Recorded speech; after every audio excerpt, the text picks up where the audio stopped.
Ahojte, v tomto videu by som vám rád ukázal, aké privlačové prúty som si zakúpil tento rok na tému, a to v hodnote už do 10 eur. Po minuloročnej zlej skúsenosti, keď som si vlastnou chybou zlomil na prvej rybačke privlačový prút v hodnote 70 eur, tak som si povedal, že touto cestou už nepôjdem a skúsim niečo lacné priamo z Číny. Ako môžete vidieť, prúty prichádzajú v tvrdých obaloch, takže sú dostatočne chránené pred poškodením.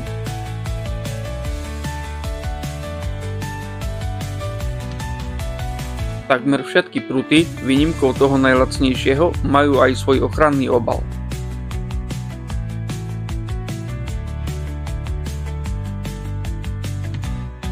Aj tento najlacnejší prút, ktorého bežná cena sa pohybuje okolo 9 eur, pôsobí dobrým dojmom, kvalitne a bez závad. Je dosť ľahký a citlivý, takže lov s ním by mal byť pohodlný. Ďalší typ prútov pôsobia tiež spoľahlivo a sú bez závad.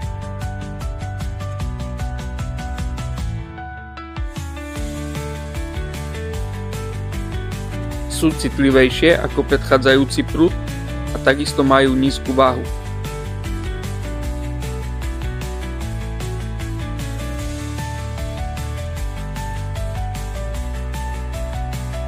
Čo sa týka týchto prútov, tak tieto som si zakúpil ako prvé. Už po zakúpení prvého som zhodnotil, že ide o kvalitný a dizajnovo pekný prút, ktorý môže konkurovať aj drahším značkám, a preto som si ihneď zakúpil ďalší, ale v kratšej verzii.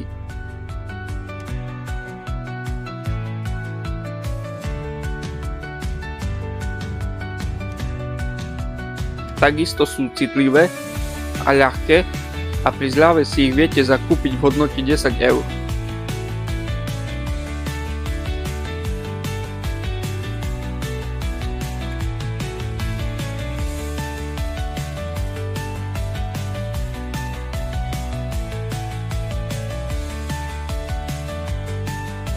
A nakoniec ešte jeden prút, ktorý pôsobí veľmi kvalitne a dizajnovo je najkrajší.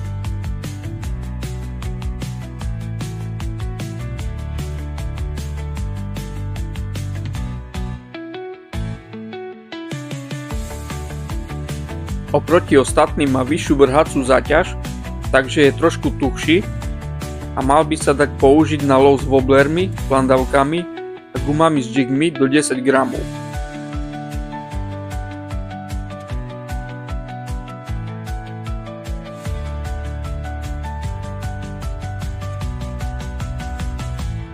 Takisto je ľahký, takže lov s ním by mal byť pohodlný.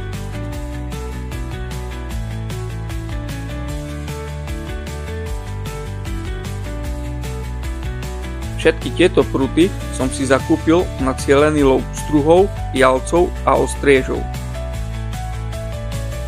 Keďže som tieto pruty ešte neskúšal, tak vám ich ešte neviem odporúčiť a neostáva mi nič iné, len počas celej sezóny otestovať.